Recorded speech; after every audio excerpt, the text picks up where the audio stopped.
Tori était sortie de l'école quelques minutes plus tôt là-bas, puis elle avait remonté cette route. Le Centre des sciences judiciaires a confirmé hier que les restes humains de l'enfant étaient bien ceux de Victoria Stafford.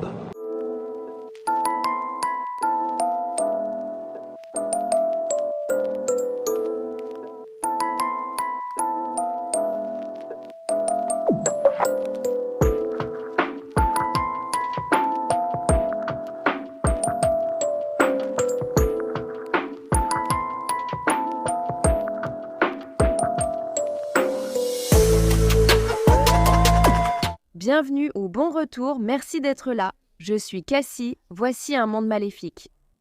L'histoire que j'ai à vous raconter aujourd'hui concerne une petite fille de 8 ans qui a été tuée d'une des manières les plus horribles qui soient. Ceci est l'histoire de Tori Stafford.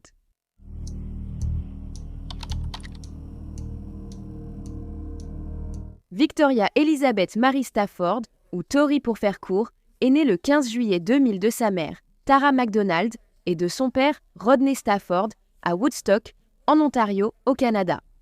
Petite fille joyeuse et pétillante, elle avait un cœur en or et était une excellente amie.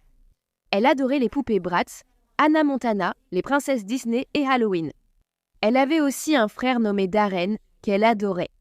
Quand Tori avait 2 ans, ses parents ont divorcé et elle et son frère ont vécu avec leur mère et grand-mère. Puis, le mercredi 8 avril 2009, Tori, âgée de 8 ans, a quitté seule l'école publique Oliver Stevens. Normalement, elle rentrait à la maison avec son frère Darren. Mais après s'être rendue compte qu'elle avait oublié ses boucles d'oreilles en forme de papillon dans sa classe, elle est retournée à l'intérieur pour les récupérer. Alors, il a décidé de rentrer à la maison avec quelques amis à la place. Tori est donc partie de l'école environ 5 minutes plus tard, mais elle ne rentrerait jamais chez elle. Quand son frère Darren est rentré vers 15h45, il a remarqué que sa sœur n'était pas là, alors il a pris son vélo pour la chercher. N'ayant pas réussi à la retrouver, il a informé sa grand-mère et sa mère, et à 16h30, elles sont sorties chercher Tori, mais sans succès pour la localiser. Tara a appelé quelques amis de Tori pour voir si elle savait où elle était, mais elle n'en avait aucune idée non plus. Elle a également contacté le père de la fillette, Rodney. Lui non plus ne savait pas où elle était, alors à 18h04, Linda Winters, la grand-mère de Tori, a signalé sa disparition et les recherches ont débuté aussitôt. Aucune alerte Amber n'a été lancée pour Tori, car les autorités disaient un manquer d'informations nécessaires. Mais cela ne signifiait pas qu'ils ne prenaient pas sa disparition au sérieux, et ils ont affirmé qu'ils continuaient à la rechercher avec autant d'intensité.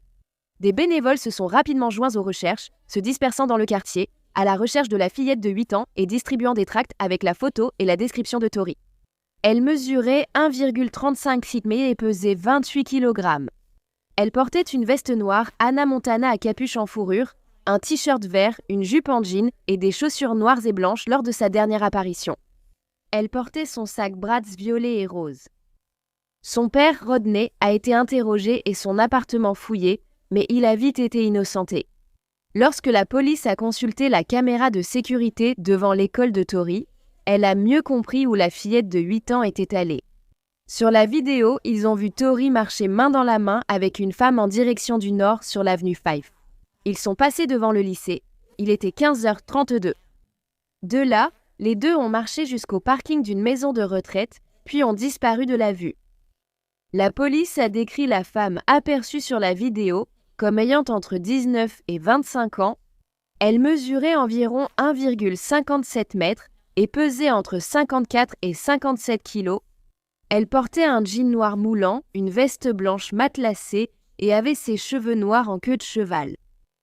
Les détectives ont aussitôt cherché la femme vue sur la vidéo. Dans les jours suivants, ils reçurent de nombreux témoignages sur lui et sur Tori. Mais la petite fille restait introuvable. Son père dirait que la femme aux cheveux noirs dans la vidéo, avec qui sa fille avait été vue en train de marcher, n'était pas quelqu'un qu'il reconnaissait.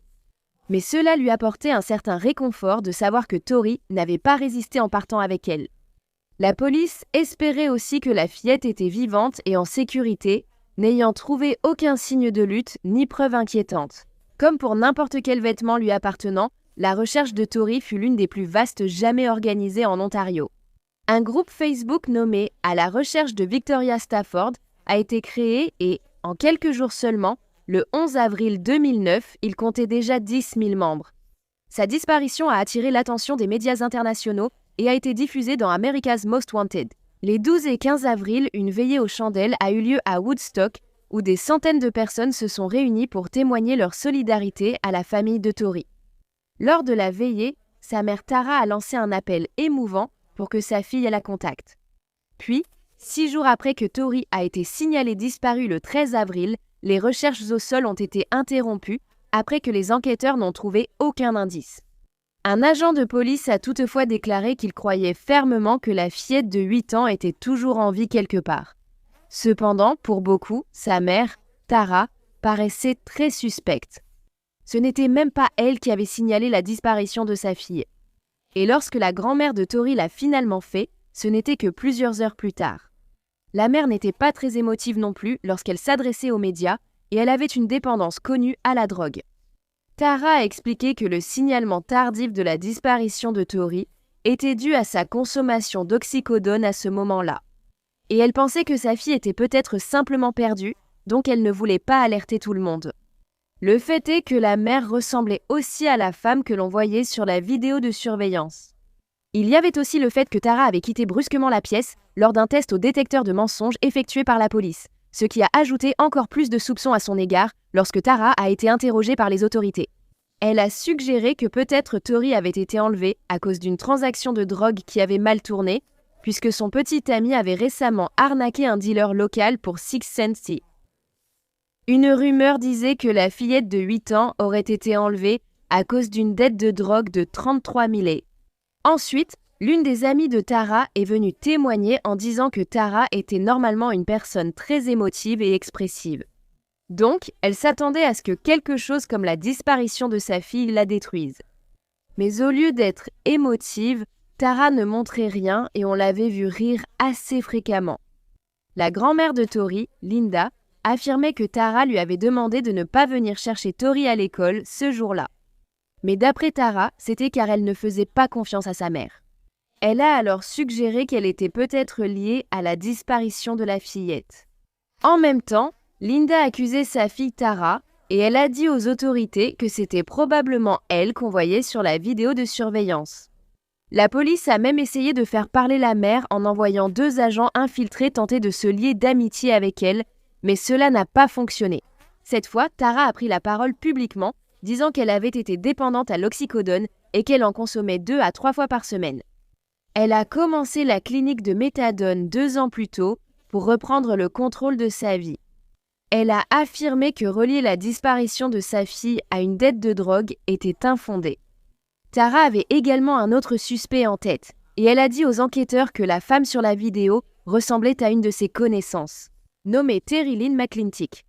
Elle a dit aux agents qu'elle était allée 2 fois chez Terry Lynn début 2009.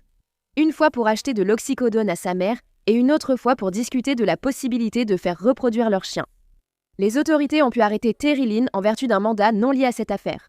Mais lorsqu'ils l'ont interrogée, elle a nié être la femme sur la vidéo. Lorsqu'on lui a demandé où elle se trouvait le 8 avril, le jour où Tori avait disparu. Elle a dit être au centre pour l'emploi près de l'école de la fillette, mais a affirmé n'être jamais passée devant l'école.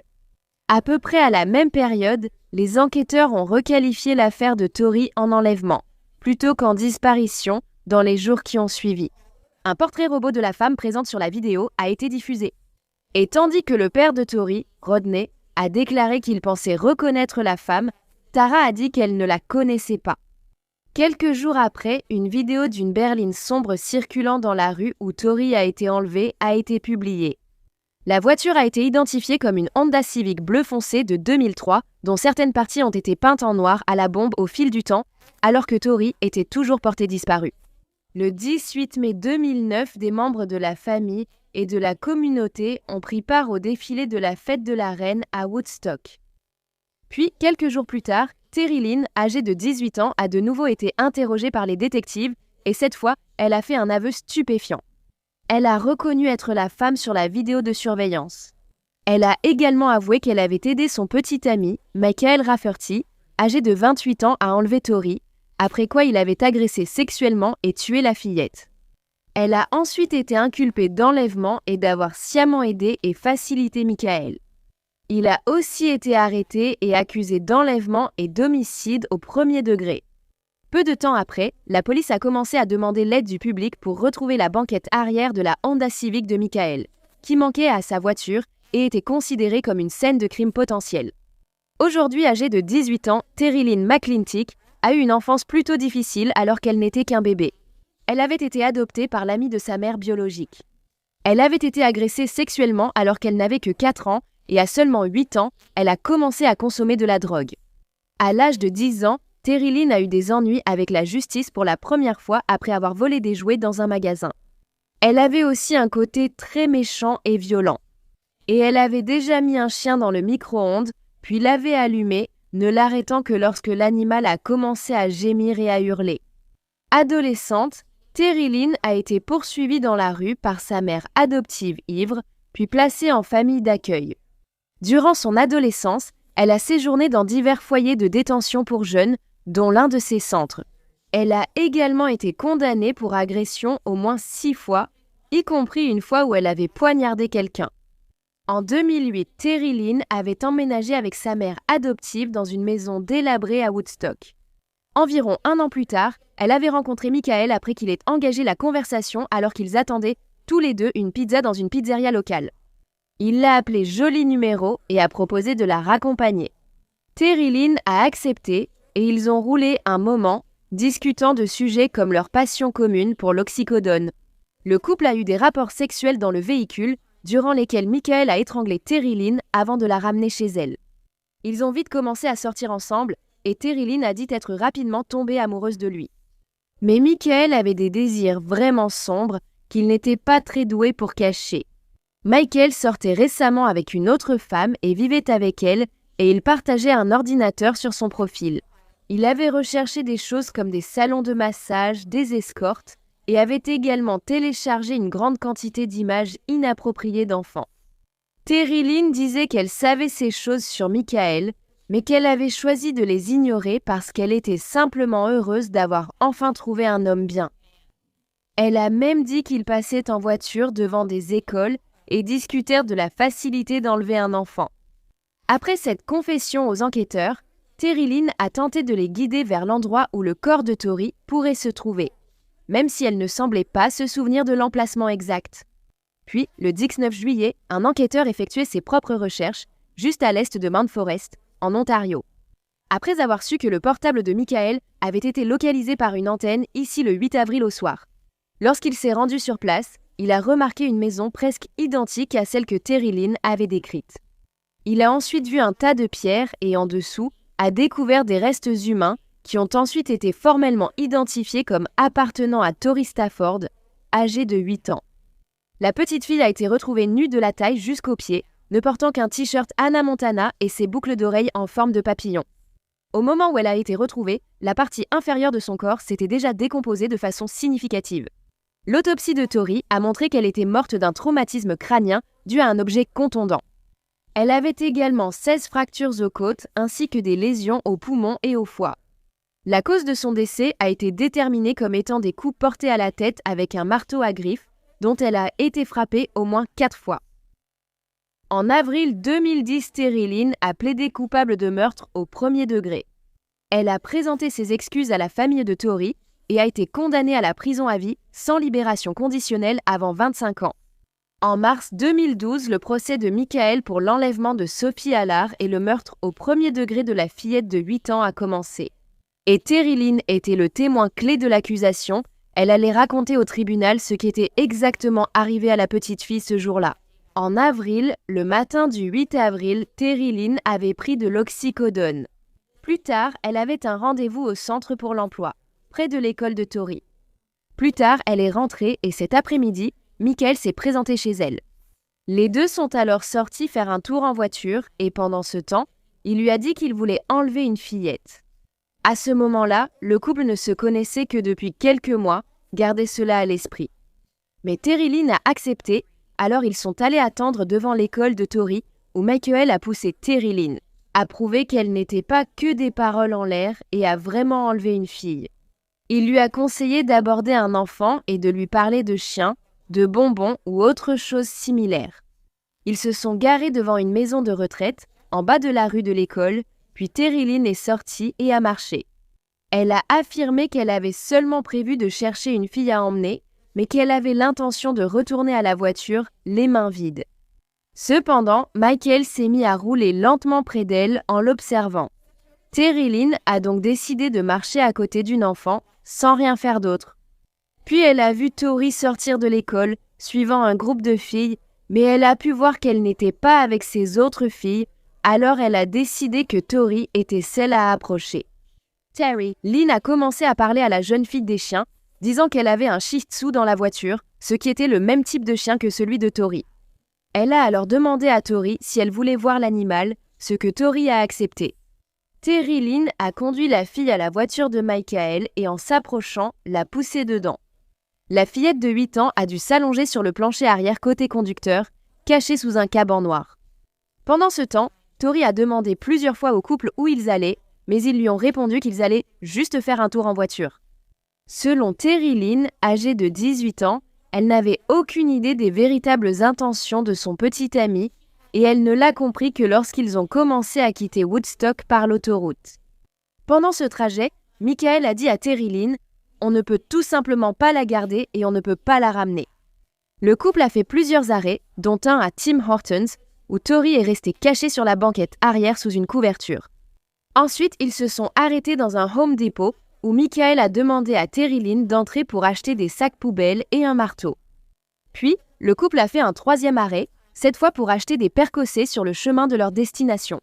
Terry Lynn a continué à discuter avec Tori, lui demandant ses émissions préférées, ses loisirs et sa couleur favorite. Elle essayait de la garder calme et a même rassuré la petite fille en lui disant que rien de mal n'allait lui arriver. Ils allaient bientôt la ramener chez elle. Mais ce n'était qu'un tas de mensonges, car bientôt, le couple s'est rendu dans une zone rurale où Michael a emprunté un chemin de terre, puis est entré dans un champ. En chemin, il avait commencé à se toucher, et une fois arrivé, Michael était monté sur la banquette arrière, où il a commencé à agresser Tori. Cela a fait crier la jeune fille, et Terry Lynn a décidé d'ignorer ses appels à l'aide, choisissant plutôt de s'éloigner de la voiture. Ainsi, elle n'avait pas à voir ce qui se passait. Après quelques minutes, Tori a informé Michael qu'elle devait aller aux toilettes, alors Terry Lynn est retournée pour l'aider. C'est alors qu'elle a dit à la petite fille qu'elle était désolée, et Tori lui a répondu « Ne le laisse juste pas recommencer ». Terry Lynn a vu du sang sur la neige et a tenté de rassurer Tori en lui disant qu'elle était très forte et courageuse. Mais ensuite, elle l'a rendue à Michael. Tori tenait toujours la main de Terry Lynn, cependant, et elle l'a supplié de rester, alors Terry Lynn est montée sur le siège avant du véhicule et a continué à lui tenir la main.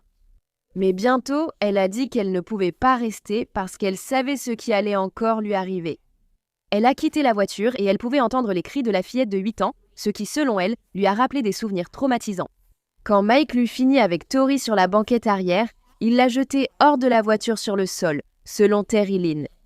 Tout ce que j'ai vu, c'était moi à cet âge-là, et toute la colère, la haine, la rage et la culpabilité que j'avais envers moi-même sont remontées à la surface. Cela l'a poussé à donner des coups de pied à Tori, toujours allongée au sol.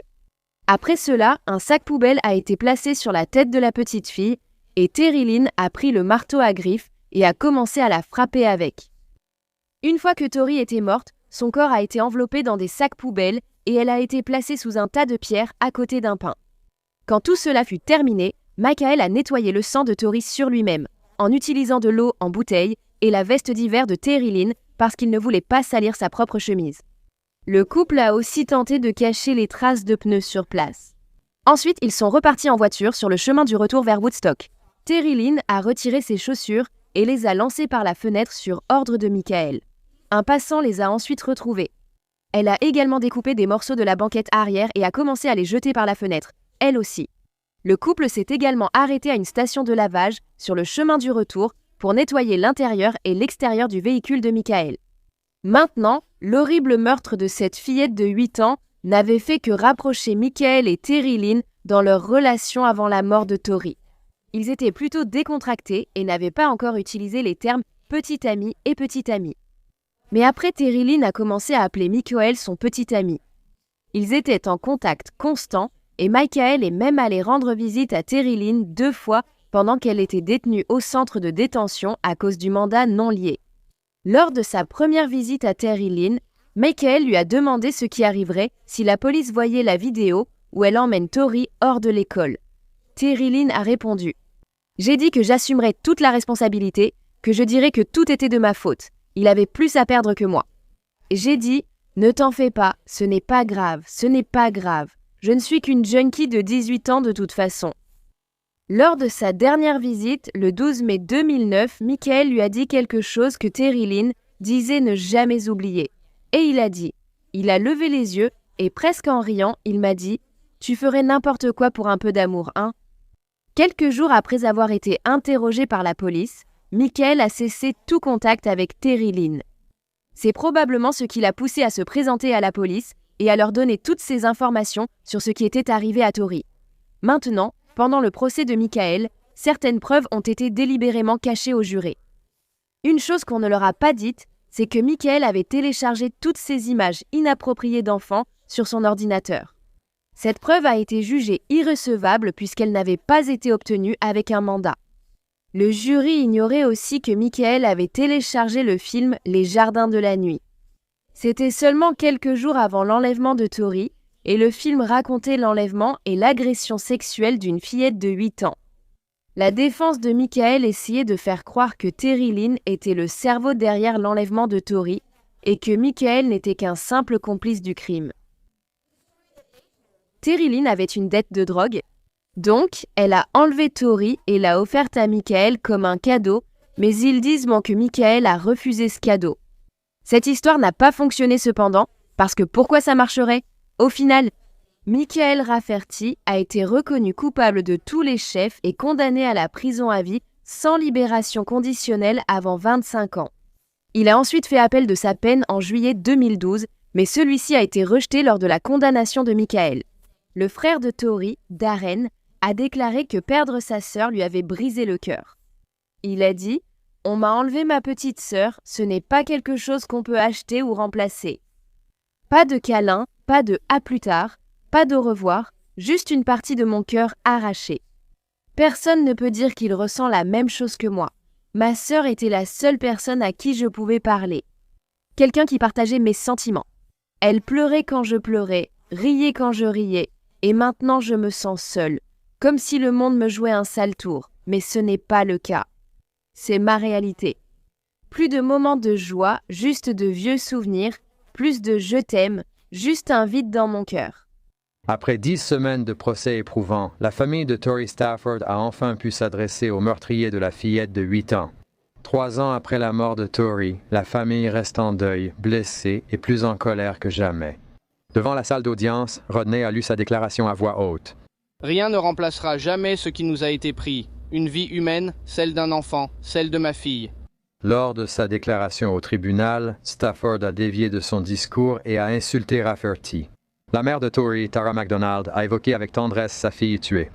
Aucun autre enfant ne sera jamais comme Tori. Avec son énergie, sa joie de vivre et son amour des animaux, ses magnifiques yeux bleus et son sourire radieux resteront dans l'esprit et le cœur de chaque personne qui a entendu parler de cette tragédie. J'invite chacun à ne pas se concentrer sur les détails de ces dernières heures, mais à se souvenir de la petite fille aimante et heureuse qu'elle restera toujours. Rafferty est resté impassible, sauf lors de la déclaration de Darren, le frère de Tori, où il a pleuré. Je n'ai pas pu entendre sa déclaration d'impact à l'avance, mais ses mots reflétaient exactement ce que chacun de nous ressentait. Je suis ravie qu'il ait pu l'exprimer. Rafferty a surpris le tribunal en souhaitant parler, proposant une rencontre privée avec la mère de Tori pour clarifier certains points, offre refusée. C'est ce que font les psychopathes, ils essaient de contrôler les gens, et il essaie encore de contrôler la situation alors qu'il n'a plus aucun contrôle. Rafferty a exprimé ses regrets pour l'incident, tout en affirmant son innocence sur les 3 chefs d'accusation. Le juge Thomas Heaney lui a parlé. « Seul un monstre pourrait faire preuve d'une telle méchanceté. Vous êtes un monstre. » En prison, Terry Lynn a été condamnée pour avoir agressé une autre détenue. Pourtant, pour une raison quelconque, en octobre 2018, elle a été transférée de son établissement de sécurité maximale vers un centre de guérison autochtone en Saskatchewan. Elle a obtenu ce transfert parce qu'elle s'est identifiée comme une personne autochtone, même si cela n'a jamais été confirmé, et cela a également été contesté par au moins un membre de sa famille. Le centre est un établissement de sécurité minimale à moyenne qui dispose de caméras mais n'est pas entouré de clôtures. Et il se concentre sur la guérison des délinquants grâce à des activités comme l'art, la musique et l'équithérapie. L'établissement propose également un programme mère-enfant, ce qui signifie que Terry Lynn était désormais en contact étroit avec d'autres enfants.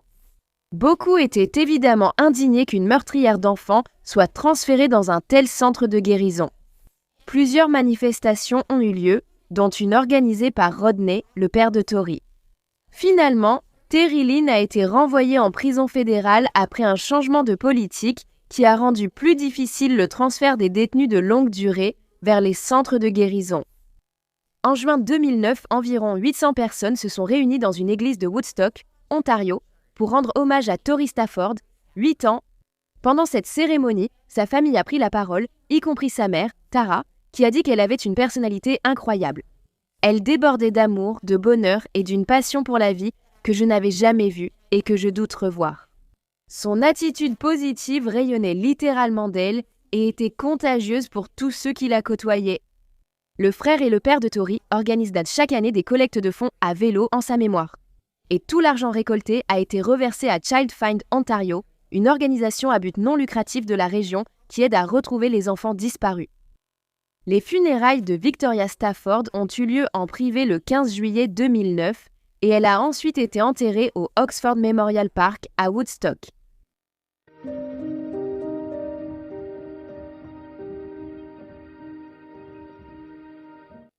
Merci d'avoir écouté l'histoire de Tori. C'est tellement terrifiant de penser qu'une fille de 18 ans ait pu participer à un plan aussi diabolique pour enlever aussi froidement une fillette de 8 ans. Pour satisfaire les plaisirs malsains et tordus de son petit ami, la pauvre petite Tori a dû être tellement effrayée dans ses derniers instants. Qu'est-ce que tu penses de cette affaire ? Si tu aimes les histoires criminelles et que tu veux les entendre racontées par moi, alors n'oublie pas d'appuyer sur le bouton s'abonner ci-dessous et d'activer aussi les notifications. Ainsi, tu seras informé de chaque nouvelle vidéo, publiée au moins 3 fois par semaine. Merci d'avoir regardé Un monde diabolique. À bientôt, prenez soin de vous, au revoir. Merci à tous les mécènes d'Un monde diabolique.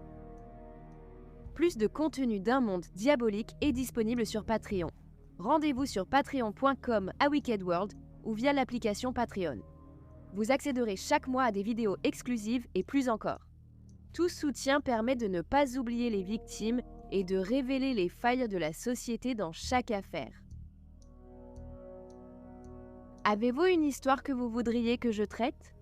Si c'est le cas, envoyez-moi un email à awickedworldtruecrime@gmail.com.